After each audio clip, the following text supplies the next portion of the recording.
पाकिस्तान के मारूफ आलम दीन मौलाना मकसूद कासिम कासिमी का कहना है कि पाकिस्तान एक अजीम मुल्क है और इस मुल्क की हिफाजत हम सब का फ़र्ज़ है। जो लोग मुल्क के अंदर फसाद और झूठ पर मबनी इंतशार फैलाना चाह रहे हैं उनको रोकना नागुज़ीर है। पाकिस्तान इस वक्त इंतशार की सियासत का मुतामिल नहीं हो सकता।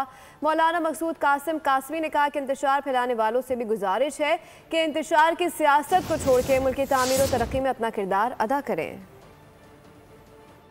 पाक एक अजीम मुल्क है और इस मुल्क की हिफाजत हम सबको करनी है और हम सबको इस बात का ख्याल रखना चाहिए जो लोग इस मुल्क के अंदर फसाद और झूठ पर मबनी इंतशार फैलाना चाह रहे हैं हम सबको चाहिए कि हम उनका रास्ता रोकें और अपने मुल्क पाकिस्तान की हिफाजत करें और ऐसे बयानिए से अपने आप को और अपने आने वाली नस्ल को महफूज फरमाएं। पाकिस्तान अल्हम्दुलिल्लाह इस्लाम की बुनियाद पर बना और इस्लाम सच्चाई का मजहब है और सच्चाई ही हमेशा कामयाबी का रास्ता है। जो लोग इंतशार की सियासत करना चाह रहे हैं या इंतशार फैलाना चाह रहे हैं तो आज अल्हम्दुलिल्लाह अवाम जान चुकी है कि मेरा मुल्क इस वक्त इसका मुताहम्मिल नहीं है। जो लोग इंतशार की तरफ आ रहे हैं उनसे भी यही गुजारिश है कि इंतशार की सियासत को छोड़कर मुल्क की तरक्की तमीर और तरक्की के अंदर अपना किरदार अदा करें ताकि मेरा मुल्क और तरक्की कर सके।